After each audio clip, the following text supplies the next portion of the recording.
What is up, players? It's WarbossTae up in his mug. I'm doing an update on my Dreadfleet commission for the WarbossTaeStudios, and I wanted to show you the ships that I've been working on. Let's start with the great white whale of the Dreadfleet game, the big bambucha. It is the Bloody Reaver warship, and it is the main bad guy. His name is Count Noctilus, and it's basically his castle from Sylvania ripped out of the ground and placed on top of this giant ship's graveyard. And now it just sails through the magical ocean. And okay, so basically I want to say, if you have not had a chance to paint up Dreadfleet and you've got it and you're building it up and you're working on it, you want to do this bad boy in sub-assemblies. And more so than any other ship where the sub-assembly could be like the hull but all put together and then the sails, you need to paint this ship in two halves, because the thing, when it comes together, each of these sails has a little ball on the bottom, a little plastic ball, which kind of slots into a kind of ball-shaped pocket, and then above the ball-shaped pocket there's a little hole for the mast to go through, or the pole of the sail.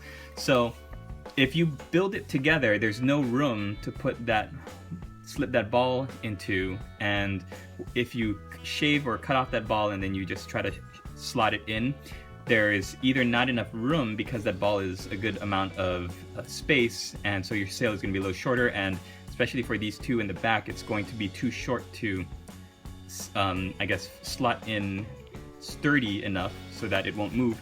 Or even worse, it's going to be a little wonky and fiddly, so even if you try to glue it, it might snap off. The thing about sculpting it that way is, so even when it's glued in, there's not really any way for the sail to move, because not only is it secured by the circle-shaped hole for the mast to slide into, but it's also secured at the bottom of the ball. So you have to build this ship into two separate halves. And not only is it in two separate halves, but you've got the castle half, or the castle fourth, and then the ship graveyard fourth. You got to put those two together to create one half, and the same for the other side. So it's so huge, there's so much detail.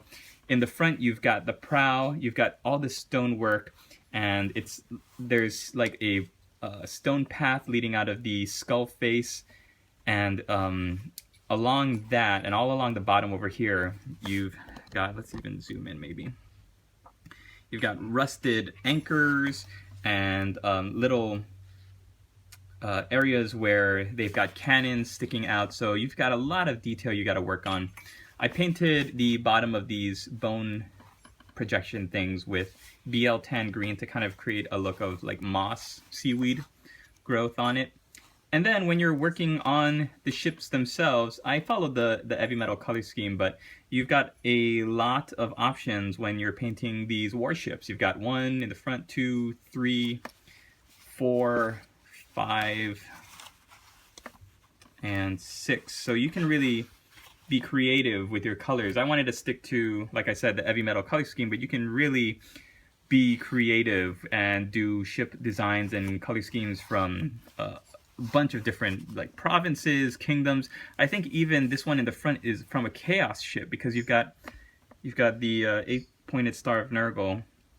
Either that or a high elf ship, because they've got some funky looking almost like star designs as well. But the back ships are clearly meant to be the twin-tailed comet. One is of Sigmar, and I think there's a Bretonnian one with some like Bretonnian looking things that I thought were, I can't really tell right now.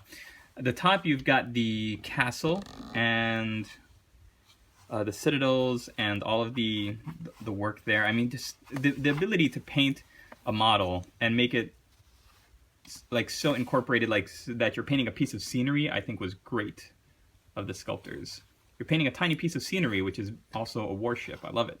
The sails themselves, you've got to, like I said, paint separately. When you're done painting the two halves and all of the sails, what I did was put glue into all of the indentations and put in the flags and let them dry on one side. And then after it's completely dried with the flags, the masts and the sails in them, then I sealed it shut with the other side. So that's how you can do that, and I found that to be really effective.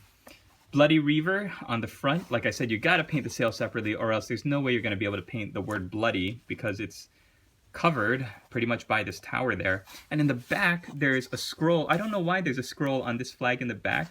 There should really be one here on the front. I mean, it's not, you check the artwork and stuff. I did do it correctly, but really, there's no way to paint anything on the back scroll unless you do it separately. So I just painted Noctilus on the back, which unfortunately you'll never be able to see. And then you've got some sails in the back, and I mean, just a beautiful, beautiful warship, and such a fantastic concept for, you know, what can we do to create a very villainous and evil looking warship, and just doing a bunch of smashed together shipwrecks with a castle on it.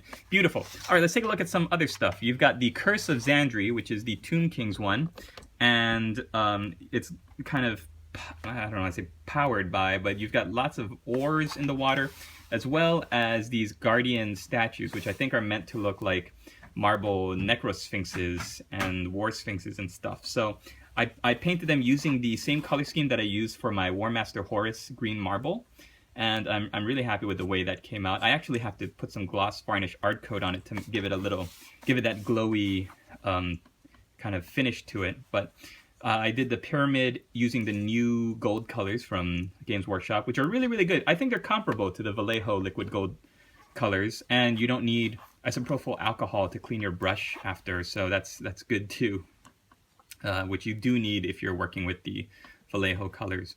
If we can zoom in even more, the most difficult part to paint on this model are all of the little triangles, I think, which I built up using Regal blue or Cantor blue, and then Sotek green, and finally Temple Guard blue. And the reds were Corn red, Mephiston red, and then finishing off with Evil Sun scarlet. And I think I'll put an infantry model next to all of these when I'm finished so that you can really see the scale of them. You got a dragon here. Let's go to auxiliaries next before we go to the remaining good guys. And it's a blue dragon. In fact, I'll do the auxiliaries with their good guys. So very, very simple to paint.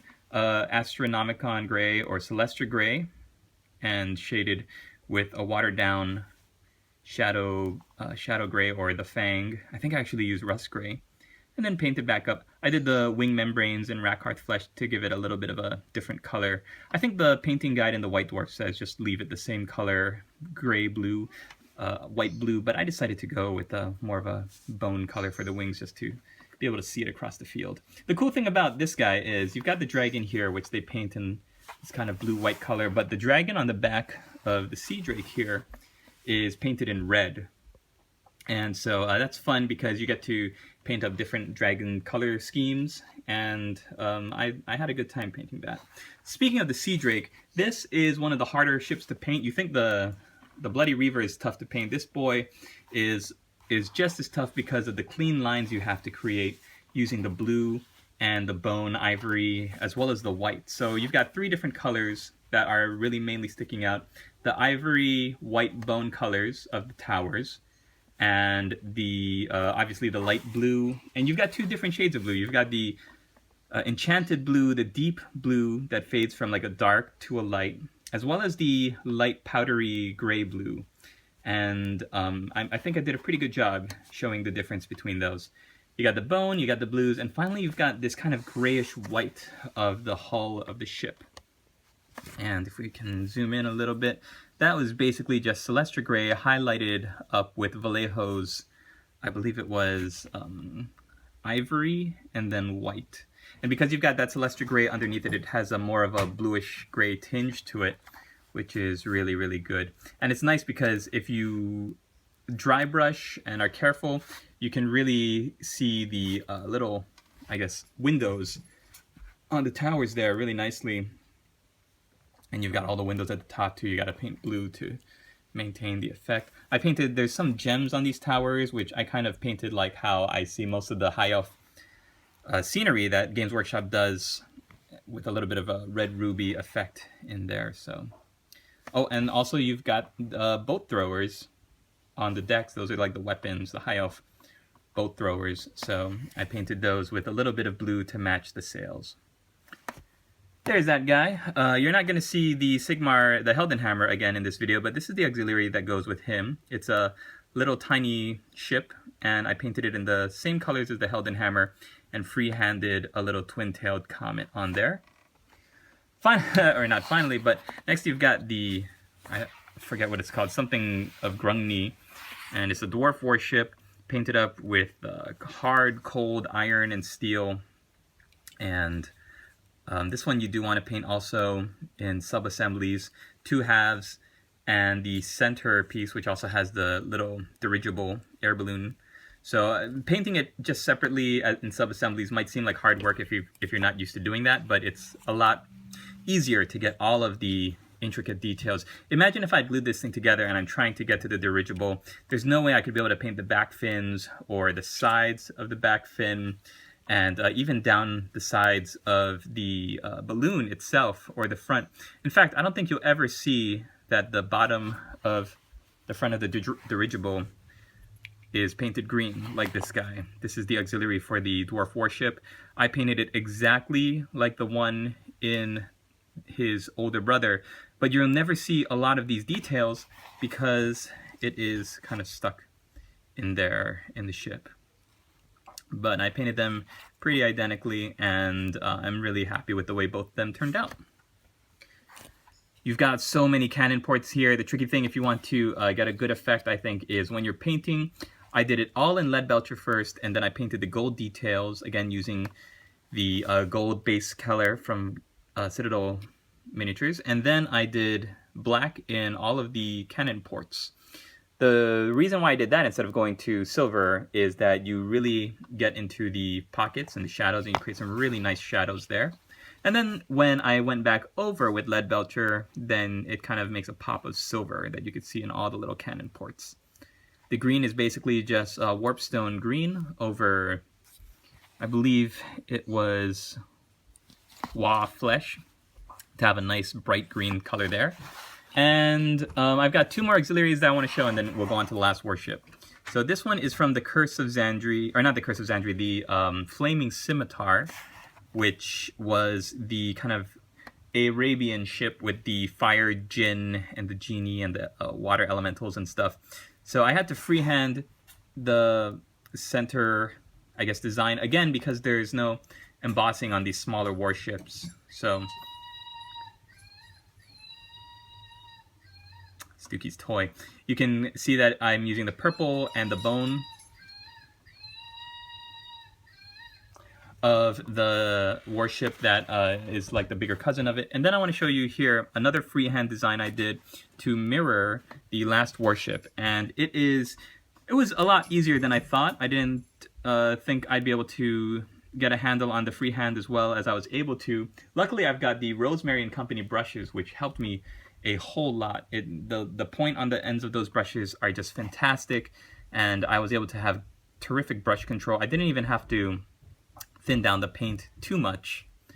So I really loved how I was able to kind of get what I thought was a very close approximation of this design, the coiled sea serpent with the trident. So that's how he looks here. Again, all freehand on the sail there. And here's how the larger warship looks. Let's move these in the back out of the way. We're already on 14 minutes, so I'm going to wrap it up soon because I've got a lot more painting to do and a lot more to show you. This one is tricky because the sails, usually I highlight black with a dark blue, and I wasn't able to do it with this one because of the green colors and the white. It just wasn't a good match when I tried it. So I basically highlighted all the black sails with gray, dark gray, fading from or transitioning up from a black to a dark gray, and I think it came out pretty nice. You can kind of see it creates the optical illusion of light reflecting off the black sails and looking gray, but if you really twist it and look for it, you can find where the gray fades into black there. And the white was basically, again, Celestra gray, and then highlighting up using Vallejo's, going up to Vallejo white.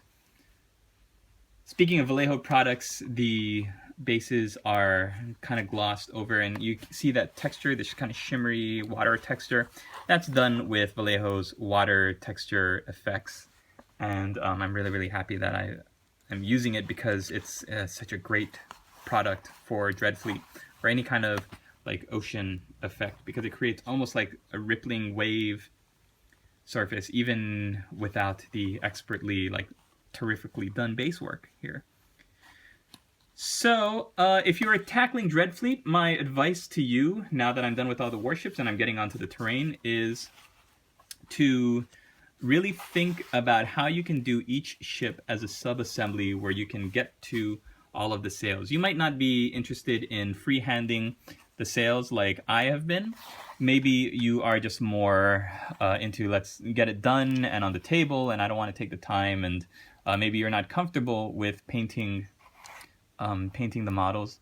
But I always suggest that you give yourself the option, because as a painter, I found myself making great strides in my skills at freehand with this project because of the work that I've had to do for these little guys at the bottom, the freehand sails, and even working on highlighting the designs of the sails that are already there. Learning how to do effective highlighting on a surface that is already kind of sculpted out for you was a huge help. So yeah, like I said, I cannot recommend the Dreadfleet kit highly enough if you are interested in growing your skills as a painter, especially brush painting, because I think you can get in there with a nice, with a very high quality airbrush, get into these details really well, and especially with the sails, doing some nice blending work. But as a primarily brush painter, someone who started with brush work, ooh, bless you, I found that working with these models was huge leaps and bounds for my skill set. I love this little dirigible, little dwarf submarine here, kind of with his big brother.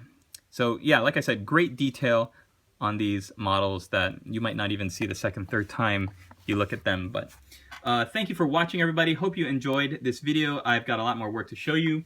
100 million orcs coming up, and the iron hands that I've been working on all on the way, as well as the wrap up of Project Dreadfleet. Hope you've enjoyed, and hope you're having a great day. We'll see you in the next one.